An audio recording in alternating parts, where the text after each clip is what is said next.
নোয়াখালী চৌমুহনী বড় খালের সাথে সংযোগ এই খাল কয়েকটি উপজেলার সাথে সংযোগ রয়েছে।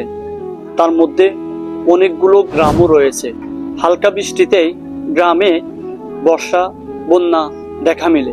আর এই খাল এখনো কি বাজে অবস্থা দেখেন। খালের অর্ধেক একটা অংশ জুড়ে যে গাইডওয়ালটি উঠিয়েছে সেটা কি কাজে লাগতেছে আপনাদেরকে একটু দেখাই। বুঝলাম সেটা যে রাস্তার পাশে যে গাইডওয়াল সেটাকে সাপোর্ট দেওয়ার জন্য করা হয়েছে, কিন্তু একটা অংশ সাপোর্ট দেওয়ার জন্য করা হয়েছে, বাকি অংশ কেন করা হলো না? আর এই খালে হিউজ পরিমাণ ময়লা আবর্জনা, খালটা পরিপূর্ণভাবে খনন করা দরকার। আমি আমাদের নোয়াখালী বেগমগঞ্জ ইউনো মহোদয়ের সুদৃষ্টি আকর্ষণ করছি। আমাদের এর আগেও যেভাবে খাল খননের সিদ্ধান্ত নেওয়া হয়েছে, আমরা চাই এখন পানি কম কিংবা বর্ষা নেই, এখন খুবই সুন্দরভাবে চাইলে এই খাল খনন করা সম্ভব। তো আমাদের এখানে যারা নেতৃত্ব স্থানে রয়েছেন তাদেরও সুদৃষ্টি কামনা করছি।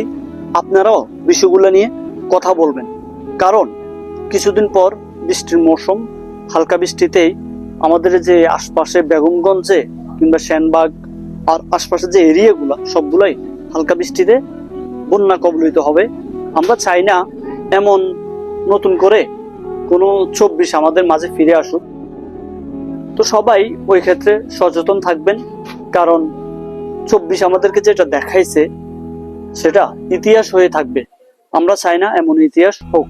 এই খাল খনন করলে কি পরিমাণ ময়লা উঠবে, আর সাথে যে গাইডওয়াল দিয়েছে বাড়তি গাইডওয়াল, সেটা ভেঙে খালটা নতুন করে খনন করা হোক, এবং এই যে গাইডওয়াল এটা আবার নতুন করে তৈরি করা হোক। ধন্যবাদ সবাইকে।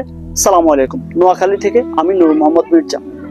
জনস্বার্থে ভিডিওটি শেয়ার করবেন এবং আপনার মূল্যবান মতামত জানাবেন।